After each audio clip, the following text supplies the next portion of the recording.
أشهد أن لا إله إلا الله وأشهد أن محمد رسول الله. اللهم صل على سيدنا محمد وعلى آله وصحابته أجمعين. أما بعد, kita lanjutkan. Bismillahirrahmanirrahim.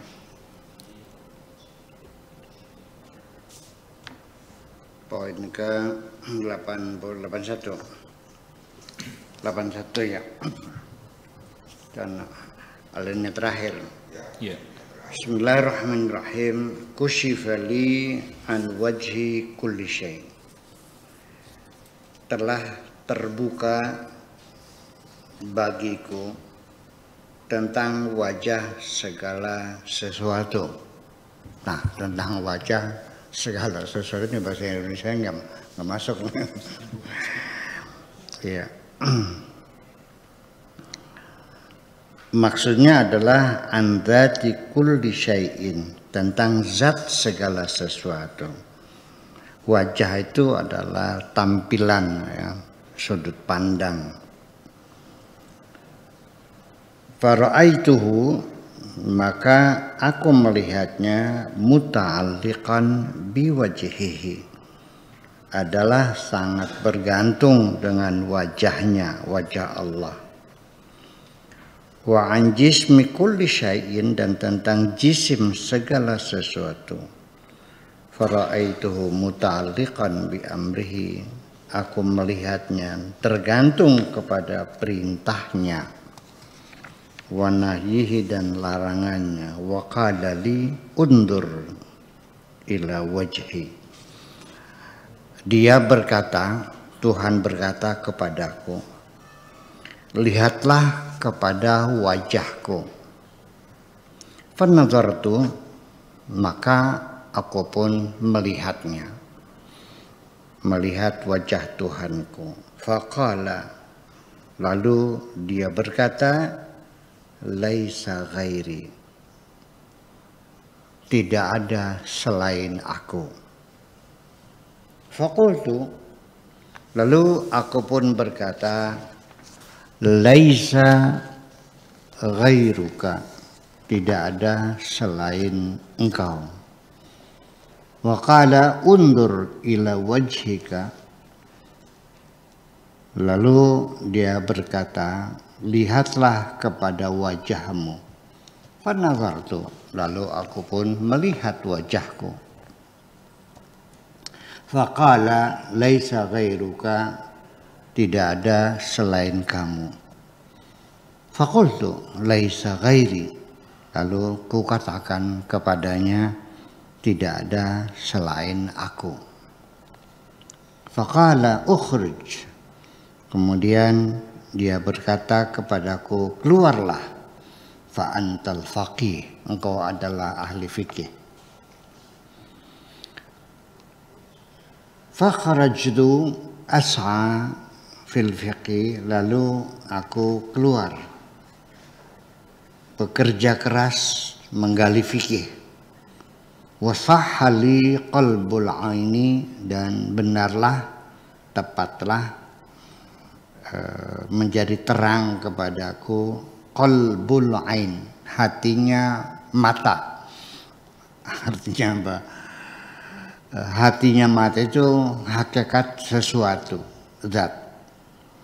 Faqallabtuha, lalu kubalikan bil fiqhi, dengan fikih. Wa ji'tu biha ilaihi, lalu kubawa fikih itu kepadanya. Faqala, lalu dia berkata, la anduru ila masno, aku tidak melihat dari apa saja yang tercipta. Qultu al-ainu huwal al-qawlu, inna aina syai'i aw mahiyatuhu wa dhatuhu hiya ainullah. Yang disebut dengan al-ain di sini adalah qalbul ain, di sini adalah al-qaulu, adalah pendapat yang mengatakan bahwa ainu syai', hakikat sesuatu, au mahiyatuhu, atau mahiyah, substansi sesuatu, hakikat suatu, zat asli sesuatu. Wa dzatuhu, dan zat sesuatu, hiya ainullah, itulah zat Allah sesungguhnya.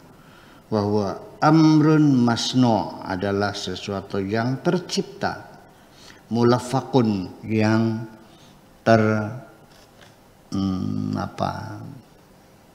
termanipulasi, ya, mulafakun.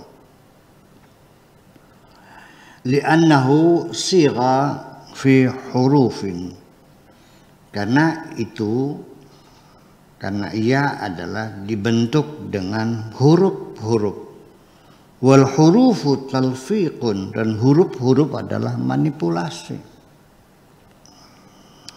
Ya, sampai sekarang masih banyak orang yang tidak paham maksudnya huruf itu apa. Lil haqiqati, terhadap satu hakikat. Li'annal haqiqata fauqal huruf, kan hakikat sesuatu itu berada di atas huruf-huruf. Wa fawqa muhtawal huruf, dan di luar kandungan, di atas kandungan huruf. Wa aqsa ma yumkin an yuqal, terjauh yang layak untuk dikatakan adalah fi hadzal mawdu', dalam persoalan ini, inna dzata ayyi syai'in, bahwa zat segala sesuatu, muta'alliqatun bi dzatillah, bergantung dengan zat Allah. Walakinnaha, tetapi sesuatu itu, laisat hiya, bukan itu. Itu ya itu, tapi bukan itu. Iya memang ya itu, tapi bukan itu. Memang bergantung dengan zat Allah, tapi itu bukan zat Allah, bukan. Apa yang dapat kamu lihat itu bukan zat Allah, bukan. Laisat hiya. Ainu zat al-ilahiyah, zat ilahiyah yang sesungguhnya adalah itu. Wa illa nakunu bidzalika qad qallabna al-aina. Kalau tidak demikian, maka berarti kita telah membalikkan hakikat sesuatu, walafaqna al-haqiqat, dan kita memanipulasi hakikat. Firman Tuhan mengatakan, inni khaliqum basyaran min tin, aku menciptakan manusia dari tanah liat. Aku menciptakan manusia dari tanah liat.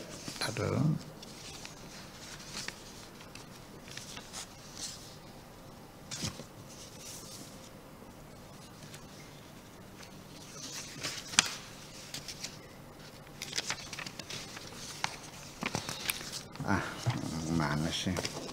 Kok nggak ada semua? Ini Allah ya Rabbi. Ini khalaq, mana tadi itu? Ini khaliqum basyaram min tin, aku menciptakan manusia dari tanah. Fa idza sawaituhu, maka ketika sudah aku sempurnakan bentuknya, artinya sudah ada gambar tangannya, sudah ada gambar matanya, sudah ada kelaminnya, sudah bentuk gambar sudah jelas.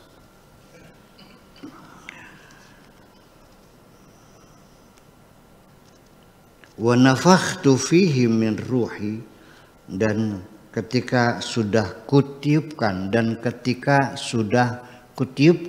ke dalamnya dari rohku,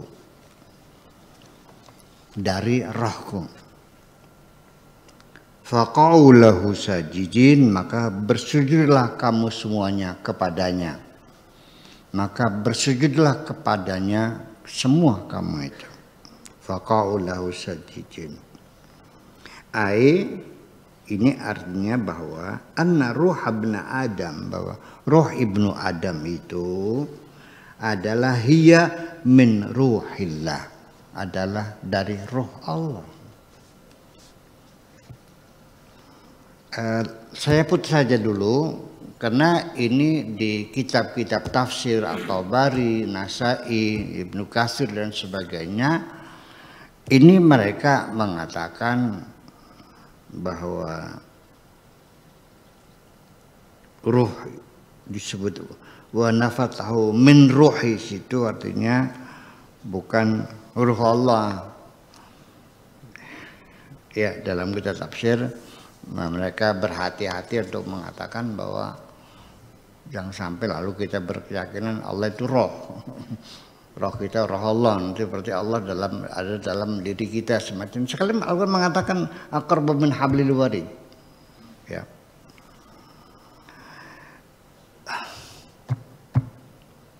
Allah seperti Allah nur samawati wal ard. Allah adalah cahaya langit bumi. Mereka enggak mau mempermufassirin itu. Jadi Allah khaliqun. Allah mencipta nur samawati wal ard. Jadi bukan Allah bukan nur samawati wal ard, Allah bukan cahaya langit bumi, Allah mencipta cahaya bumi. Kata mencipta dari mana? Ya mereka datangkan dengan takwil semacam itu. Nah, ketika Allah mengatakan wa nafakhtu fi min ruhi, itu bukan berarti dari ruh Allah di situ. Itulah jadi masalahnya ketika kita menafsirkan ayat Al-Qur'an itu selalu dilatar belakangi oleh ideologi masing-masing. Kalau dia mazhabnya Mu'tazilah ya akan begini tafsirannya. Kalau Jabariyah begini tafsirannya. Kalau Ahlussunnah ya begini. Kalau Wahabi ya begini. Kalau Syiah ya begini. Dan berbeda-beda dan semuanya dalam akhirnya sampai dalam soal inti agama yang paling inti sekali, tiang agama yang paling inti sekali, masalah sholat, masalah Fatihah saja nggak pernah sepakat kok. Basmalah itu bagian Fatihah atau tidak? Bismillahirrahmanirrahim itu. Jadi Nabi kalau sholat baca Fatihahnya baca Bismillah enggak? Enggak tahu. Enggak tahu. Sebagian umat Islam membaca Bismillahirrahmanirrahim, sebagian tidak boleh membaca, sebagian membaca dengan perlahan. Imam Ahmad bin Hanbal bacanya dengan perlahan. Imam Maliki enggak boleh baca. Kalau baca malah enggak sah sholatnya. Karena membaca yang sesuatu yang di luar Al-Fatihah, begitu. Tapi kalau baca amin enggak ya? Amin bagian Fatihah bukan? Jadi kalau kita amin, batal enggak salatnya? Itu akan jadi masalah. Saya tidak akan membela siapapun, saya netral. Saya tidak akan membela Mu'tazilah, tidak akan membela Wahabi, tidak akan membela siapapun, enggak kok. Ya udah, silakan kalau Anda yang begitu silakan, itu aja kok. Satu pesan saya, silakan Anda lakukan konsekuen, tapi tolong jangan menyalahkan orang lain aja kok. Susah banget sih. Bisa enggak sih tidak menyalahkan orang lain? Bisa enggak? Tidak menyalahkan orang lain. Saya minta hanya itu kok. Saya tidak minta lebih dari itu. Jangan menyalahkan orang lain. Pas gitu aja. Ini maksudnya. Jadi nanti barangkali yang tidak sependapat dengan ini ya silahkan saja, tapi jangan menyalahkan Syekh Nefri. Nefri adalah men auliyaillah ya, yang nggak usah disalah-salahin lah. Ya udah aja gitu. Itu. Jadi yang penting nanti ini pesan saya. Jangan sampai Anda punya keyakinan bahwa kebenaran adalah yang ada dalam otak Anda. Apabila ada orang berpikiran berbeda dengan Anda, berarti Anda simpulkan salah. Nah akhirnya orang salam dunia salah semua, yang benar kamu sendiri. Sebab nanti yang masuk surga hanya kamu sendiri sih. Yang lain kamu larang masuk surga. Iya. Atau minimal ya yang masuk surga itu sekarang ini, penduduk dunia ada 8 miliar. Seperempatnya, jadi berapa seperempatnya tuh? 2 miliar ya, atau 1,5 miliar lah, hampir seperempatnya. Nah, adalah beragama Islam. Berarti Islam ini minoritas kan? Iya dong. Islam itu minoritas, bukan mayoritas. Mayoritasnya dicadang pinggang. Iya. Maksudnya secara pinggang. Kalau di dunia mah minoritas Islam. Dari minoritas itu nanti dibagi 73 golongan, 72 masuk neraka semua. Yang masuk neraka cuma satu golongan. Jadi dibagi 73 jadi 1/73 yang masuk surga. Dikit banget sih. Apa memang Rasul menghendaki begitu? Apa memang Rasul menghendaki begitu sampai dikatakan sataftariqu ummati ila 73 firqatan? Apa Nabi menghendaki umatnya tidak masuk surga semua gitu? Bukan saya tidak percaya kepada hadis Nabi. Bukan saya tidak percaya pada Nabi, tidak. Iya, tapi nggak ngomong itu aja persoalannya kok. Ini umat Islam nggak paham. Kalau ada orang mencurigai hadis Nabi, itu dianggapnya murtad. Kalau Imam Bukhari curiga enggak? Imam Muslim curiga enggak? Ini curiga semua aja. Makanya ada Sahih Bukhari karena dicurigai ditolak. Yang ditolak bukan palang tanggung, 600.000 ditolak. Semua kecuali yang lolos hanya 14.000 dari 600.000. Artinya kecurigaannya besar sekali. Artinya pada zaman itu pemalsuan hadis luar biasa. Itu aja persoalannya. Apa yang diseleksi Imam Bukhari mungkin enggak ada yang terselip dalamnya. Itu persoalannya. Kenapa Imam Bukhari boleh mencurigai saya enggak boleh? Itu aja persoalannya. Itu persoalannya. Itu jadi jangan dulu terburu-buru mengatakan ingkarus sunnah dan segala macam lah. Ya itu aja. Ini karena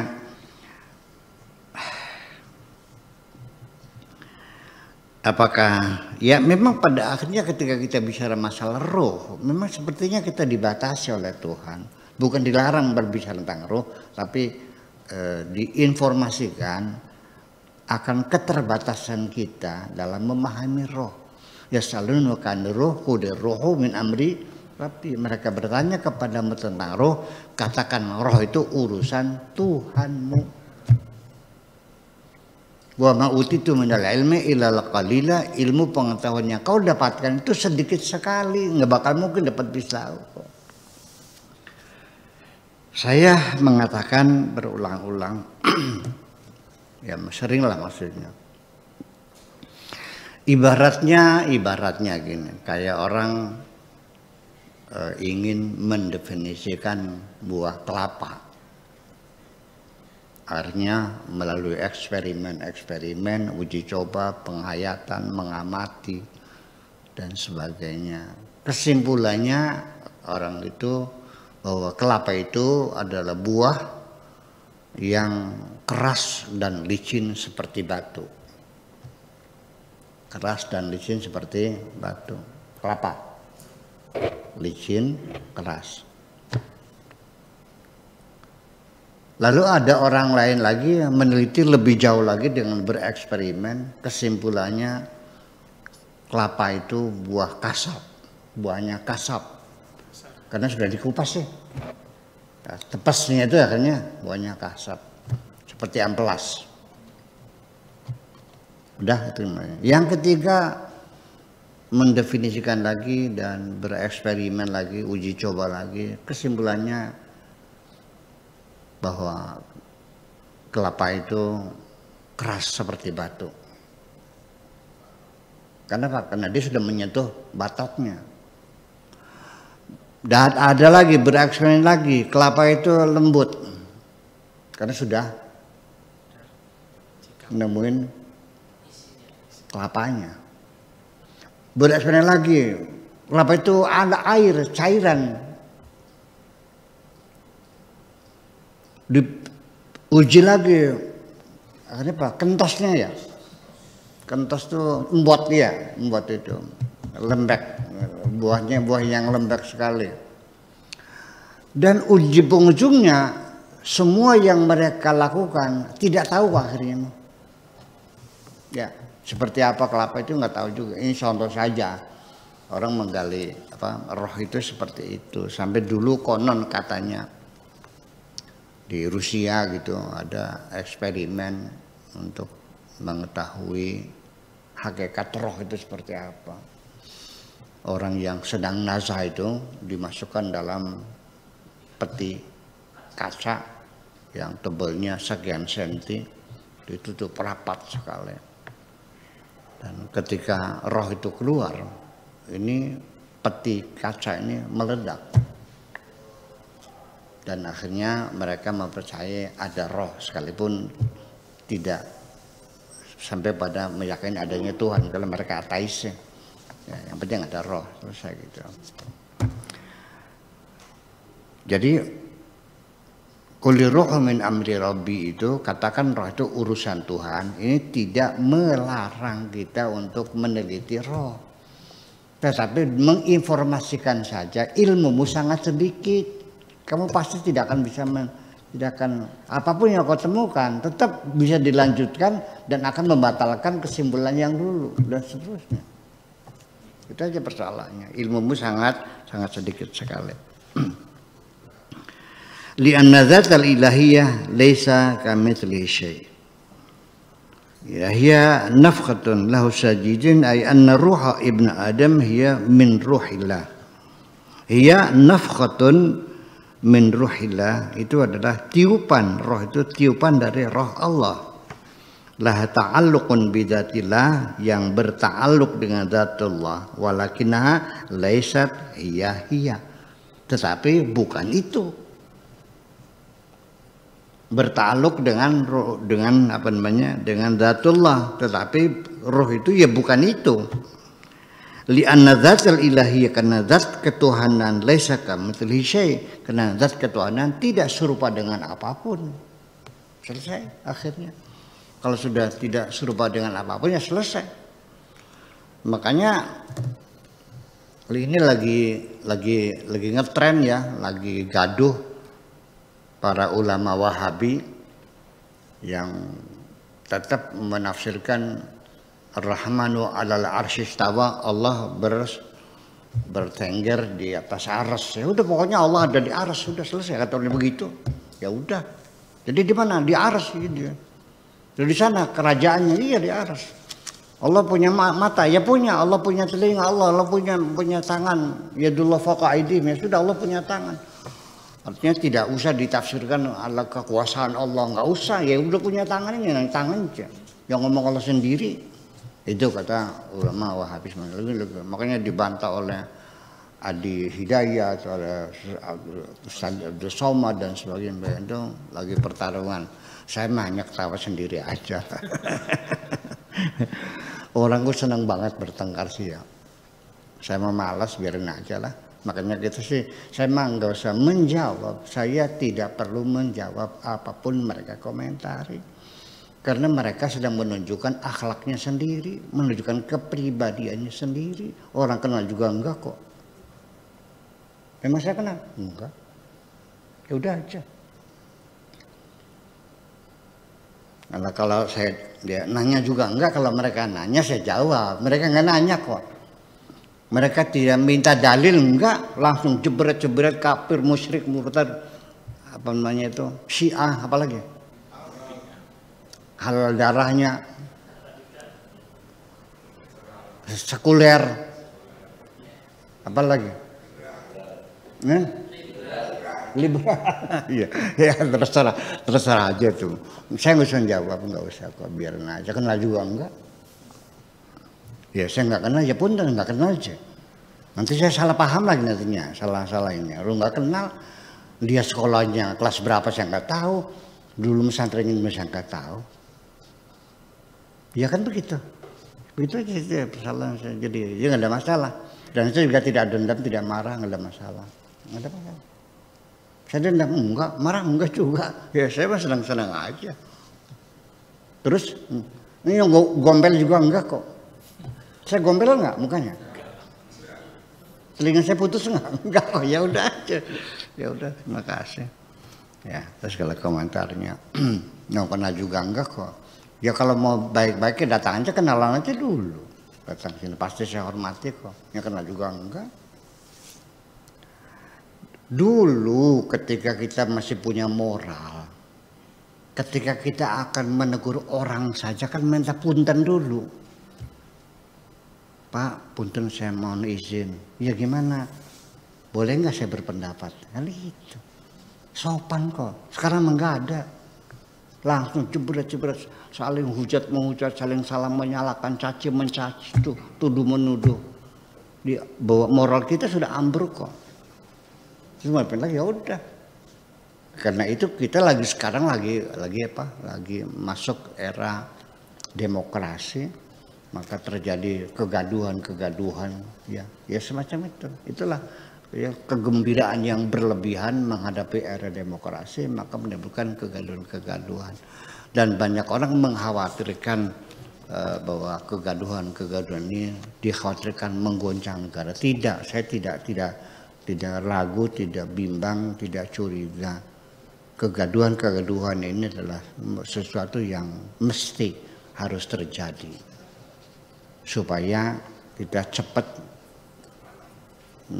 terbangun kehidupan yang demokrasi.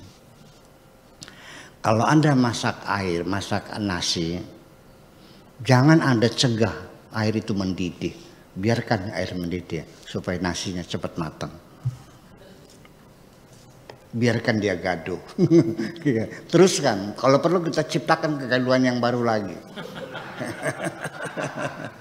Supaya cepat matang demokrasinya, betul nggak? Iya. Itu aja kok. Oke. Lalu selanjutnya, ya abdu, qul lil abidi, wahai hambaku, katakanlah kepada para hambaku. Abid itu jamak ya, jamaknya abdun. La ra'aitumuhu, andaikan kalian semua melihat Allah, melihat Tuhan, yakbidu wa yabsutu, menggenggam dan membuka, mengabulkan doa orang dan menolak doa orang, menerima atau menolak, yakbidu wa yabsutu. Labaritum min ansabikum, tentu engkau tidak akan lagi berbangga diri terhadap jasa-jasamu. Wala aritu min ahsabikum, dan engkau tentu akan lepas diri dari rasa berjasa. Nasab hasab itu semacam itu. Jadi mengklaim kalau engkau tahu bahwa Allah lah yang membuat sesuatu terjadi dan tidak terjadi, dikabul dan tidak dikabul, bukan karena kerja kerasmu, maka atas dasar apa engkau merasa bangga aku kaya karena jerih payahku? Tidak ada jerih payah yang kau banggakan. Keringatmu yang kau peras tidak ada yang kau agungkan, karena semuanya Allah yang berkehendak. Kalau Anda tahu bahwa Allah yang menentukan segala-galanya, itu aja persoalannya. Sebabnya kenapa kita sering merasa bangga diri, mengagumi dirinya, menyanjung-nyanjung dirinya. Aku bisa kaya segini adalah karena jerih payahku, peras keringatku, endas tadi sikil-sikil tadi, endas awan tadi bengi tadi awan, siang jadi malam, malam jadi siang, kepala jadi kaki, kaki jadi kepala, banting tulang, peras keringat. Aku bisa seperti ini. Itu karena kamu tidak melihat Allah yang menentukan semuanya. Kalau engkau sudah tahu yang menentukan semuanya, lalu apa yang kau banggakan? Sekarang saya mau nanya, apa mesti orang berkeringat itu kaya? Banyak gak orang yang berkeringat tapi miskin terus? Kalau memang keringat itu menyebabkan engkau kaya, kenapa tukang sekop pasir nggak kaya-kaya? Ada nggak orang yang hidupnya santai, kerja enggak, ya sehari-harinya hardolin, dahar modal ulin, tapi dia kaya raya, ada nggak? Yang rajin bekerja tetap miskin, ada nggak? Ada hubungannya gak keringat dengan kekayaan? Nggak ada kok. Lalu atas dasar apa Anda mengatakan bahwa aku bisa kaya karena banting tulang peras keringat? Silakan peras keringat Anda. Tapi banyak orang yang peras keringat tapi tidak pernah kaya kok. Dan memang tidak ada hubungannya antara kaya dengan peras keringat. Bisa kaya karena Allah kabulkan doa kamu, karena Allah ngasih kepada kamu. Kenapa kamu miskin? Ya karena dikasih sama Allah, tergantung pada pemberian Allah. Rezeki itu adalah diberi oleh Allah, bukan dikejar, bukan dicari. Innallaha yabsutu rizqa li'ibadihi man yasha. Allah memberikan rezekinya kepada siapapun yang dikehendaki. Bukan dicari. Uang itu kalau dicari lari. Ya, kalau diperiksa bersembunyi. Iya. Malah justru ketika dihinakan dia menjerit akhirnya. Minta dimanfaatkan.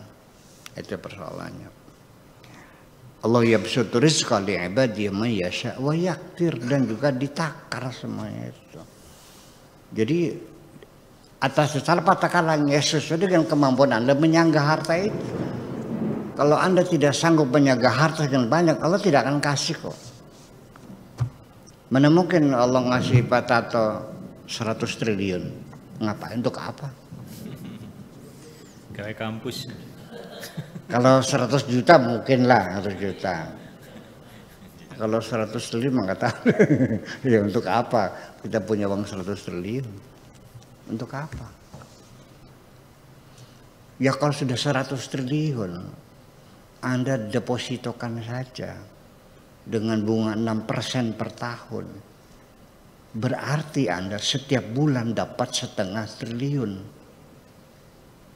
Berapa 0,5 triliun tuh? 500 miliar. Oke. Yuk sekarang Pak Rahmat, dengan uang 500 miliar, silakan Anda habiskan setiap bulan 500 miliar. Mencret nggak? Oke, Pak Rahmat beli sepatu pagi, sore buang. Besok paginya beli sepatu baru. Habis belum 500 miliar. Bajunya tiap hari baru. Pagi beli yang baru, sore ganti yang baru. Habis belum uang segitu? Oke. Makanya nggak usah masak, di restoran aja lah. Dari restoran ke restoran. Jangan Padang yang inilah, Padang mah apalagi warteg ya. Yang sekelas hotel Mandarin lah. Ya, yang sekali makan sekitar 500.000 lah. Atau juta lah. Habis belum? Pagi 1 juta, 1 juta, 1 juta. Kali 30. Mesti sih sama sih. Nah, sekarang nginepnya jangan di rumah, di hotel. Semalam 2 juta di hotel. Plus sama ceweknya 80 juta semalam. Kali 30, udah habis belum duitnya? Mencret loh. Iya, untuk apa? Untuk apa itu semuanya? Kan gila. Jadi kalau ngayal jangan pelang nanggung dong. Yuk sama saya ngayal setinggi langit. Iya, pokoknya yang kelasnya 80 juta, yang short time ya, yang long time ya mungkin 120 juta lah barangkali. Iya. Mau kelasnya kelas apa gitu. Yang 200.000 juga ada. Yang 20.000 ada. Di atas reservoir. Pakai tikar bodol. Kan kegilaan semua yang itu. Dan pasti akan ditakar oleh Tuhan. Maka siap menerima takaran itu sendiri. Saya dinamanya, ditakar dong. Kalau nggak ditakar gimana? Ya nggak lucu dong. Artinya bahwa ketika saya membangun pondok, lalu uang itu jelgenek gitu kan, brol datang, bangun. Nggak lucu. Aku juga nggak bangga. Di mana senengnya? Yang duitnya datang sendiri dari langit ya. Kita merasa puas dalam mengabdi kepada Tuhan. Karena kita masih sadar dengan keringat kita. Iya kan? Ya dari Rp1, Rp2, sejuta, 2 juta. Dibeliin batu, dibeliin pasir, bikin ini lagi. Nanti nunggu lagi, pere dulu tukangnya. Libur nanti datang ada uang lagi, bangun lagi. Ya sampai 25 tahun kita di sini. 25 tahun kita di sini. Iya. Terjadi seperti ini dengan segala jerih payahnya karena ada kelimatannya. Begini, ketika orang yang mendapatkan harta karena kerja keras ya, hidup ekonomis ya, dengan segala penderitaannya, modal dengkul dari mulai yang paling bawah, dari mulai menggembala kambing sampai nernak bebek dan sebagainya, berpuluh-puluh tahun baru dia menjadi kaya raya. Percayalah, dia lebih menikmati kekayaannya itu dan akan sangat berhati-hati menggunakan uang itu. Percaya nggak? Makan sate, dirasakan nikmatnya sate karena dia sadar bahwa mendapatkan uang untuk beli sate ini tidak mudah kok. Tapi ketika Anda jadi orang kaya karena dapat warisan, Anda akan berfoya-foya. Percaya, ludes semuanya itu. Ketika mendapatkannya dengan mudah, iya, plok warisan tiba-tiba jadi kaya. Artinya apa? Ya akhirnya jadi pedagang. Tahu nggak dagang apa? Dagang sawah. Dijualin sih sawahnya satu persatu sampai habis, ya sampai jatuh miskin lagi. Ya seperti itu. Banyak gak orang dapat warisan jatuh miskin lagi? Ya iya, karena dia tidak tahu bagaimana mendapatkan uang itu. Itu makanya Allah itu memberikan rezeki dibagikan, bukan dicari ya, dibagikan oleh Allah. Jadi yakhtassu bi rahmatihi man yasha, yang juga diberikannya kepada siapapun yang dikehendakinya. Jadi artinya ketika engkau meminta rezeki sama Allah, bukan hanya baca ya rozaknya ya 308 kali, tapi juga mempersiapkan diri sehingga Anda layak untuk diberi. Terima kasih. Assalamualaikum warahmatullahi wabarakatuh. Waalaikumsalam warahmatullahi wabarakatuh.